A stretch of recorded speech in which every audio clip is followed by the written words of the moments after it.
Please subscribe my channel and like my video.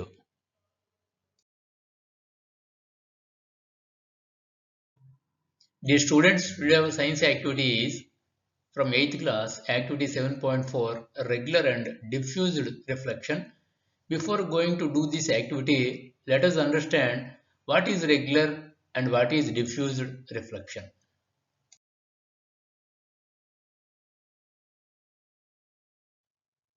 What is regular reflection? When all the parallel light rays reflected from a smooth surface are parallel, then the reflection is known as regular reflection. Dear students, ఇక్కడ observe చేయండి.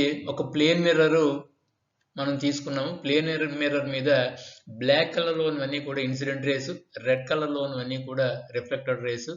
Incident race అన్నీ ప్యారలల్గా ఉన్నాయి, reflect అయిన race కూడా ప్యారలల్గా ఉన్నాయి. So incident race అన్నీ ప్యారలల్గా ఉన్నప్పుడు రిఫ్లెక్టెడ్ రేస్ కూడా ప్యారలల్గా ఉంటే దాన్ని రెగ్యులర్ రిఫ్లెక్షన్ అంటారు. Irregular reflection or diffused reflection, when all the parallel light rays reflected from rough surface are not parallel, then the reflection is known as diffused reflection. Diffused reflection is not due to the failure of loss of reflection, it is due to the irregularities in the reflecting surface. అది బాగా గుర్తుంచుకోవాలి, important point. ఇక్కడ observe చేయండి, surface అంతా ఇర్రెగ్యులర్గా ఉంది కాబట్టి incident race ప్యారలల్గా ఉన్న రిఫ్లెక్టెడ్ రేస్ అన్నీ కూడా అది ప్యారలల్గా లేవు, డిఫ్యూజ్ అయినట్టుగా ఉన్నాయి. ఇందులో ప్రధానంగా ముఖ్యంగా ఇది జ్ఞాపకం ఉంచుకోవాలి. Required materials for this activity are mirror, aluminum foil, tripod stand, laser lights, incense sticks, అగరబత్తి. ఇవన్నీ ఉంటే మనం యాక్టివిటీని చేయొచ్చు. ఇప్పుడు చూద్దాం ఇందులో డిఫ్యూజ్డ్ రిఫ్లెక్షన్, రెగ్యులర్ రిఫ్లెక్షన్ అనేటువంటివి ఎలా ఉంటాయి అనేది చూద్దాం, మనం అబ్జర్వ్ చేద్దాం. డియర్ స్టూడెంట్స్, ఈ రోజున మన science activity regular reflection, irregular reflection.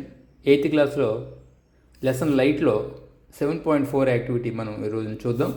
దీనికి కావాల్సినవి ఒక ట్రైపాడ్ స్టాండ్, ఒక మిర్రర్, అలాగే అల్యూమినియం ఫాయిల్, 2 ఎల్ఈడి లైట్లు.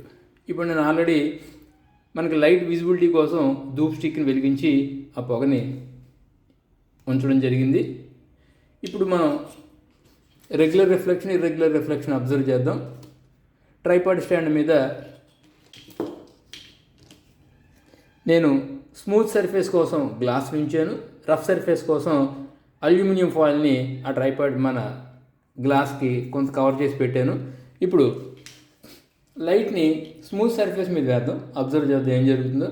చూడండి, స్మూత్ సర్ఫేస్ మీద వేయగానే ప్యారలల్ లైట్ బీమ్ ఇన్సిడెంట్ అయితే ప్యారలల్ లైట్ బీమే రిఫ్లెక్ట్ అవుతుంది. This is called regular reflection. When parallel light beam is incident on smooth surface, reflected light race also parallel. This is called regular reflection. ఎందుకని regular రిఫ్లెక్షన్లో parallel light బీమే reflect అవుతుందంటే normal point రెండు ఒకే direction ఉంటాయి కాబట్టి second law of light reflection rule ప్రకారం అవి రెండు కూడా incident angle, reflection angle రెండు ఒకటే అయ్యి రెండు ప్యారలల్గానే బయటకు వెళ్తాయి. మరి రఫ్ సర్ఫేస్ మీద కనుక మనం ప్యారలల్ లైట్ బీమ్ వేస్తే రెండు ప్యారలల్గా వెళ్తాయా వెళ్ళవా? అబ్జర్వ్ చేయండి, లైట్ బీమ్స్ రెండు ప్యారలల్గానే ఇన్సిడెంట్ అవుతున్నాయి కానీ అది రిఫ్లెక్ట్ మాత్రం ప్యారలల్గా అవ్వట్లేదు. దీనికి కారణం ఏంటి? ఇన్సిడెంట్ పాయింట్ దగ్గర నార్మల్స్ డిఫరెంట్ డైరెక్షన్స్లో ఉంటాయి కాబట్టి అవి చేసే ఇన్సిడెంట్ యాంగిల్ మారిపోతుంది కాబట్టి రిఫ్లెక్షన్ యాంగిల్ కూడా మారిపోతుంది. అందువల్ల రెండు యాంగిల్స్ కూడా, రెండు రిఫ్లెక్టెడ్ లైట్ రేస్ డిఫరెంట్ డైరెక్షన్స్లో బయటికి వెళ్ళడం వల్ల నీకు ఇమేజ్ ఫార్మేషను బ్లర్గా ఉంటుంది, ఇక్కడ ఇమేజ్ ఫార్మేషను చాలా క్లియర్గా ఉంటుంది. ఇది రెగ్యులర్ రిఫ్లెక్షన్కి, ఇర్రెగ్యులర్ రిఫ్లెక్షన్కి ఉన్న డిఫరెన్స్. అబ్జర్వ్ చేయండి, రఫ్ సర్ఫేస్ మీద లైట్ బీమ్స్ రెండు ప్యారలల్గా పడినా రిఫ్లెక్టెడ్ లైట్ బీమ్స్ రెండు కూడా ప్యారలల్గా ఉండవు. అదే స్మూత్ సర్ఫేస్ మీద చూడండి, లైట్ బీమ్స్ రెండు ప్యారలల్గా పడితే రిఫ్లెక్టెడ్ రేస్ కూడా రెండు ప్యారలల్గానే బయటకు వెళ్తాయి. ఇది రెగ్యులర్ రిఫ్లెక్షన్కి, ఇర్రెగ్యులర్ రిఫ్లెక్షన్కి ఉన్న డిఫరెన్స్. Thank you.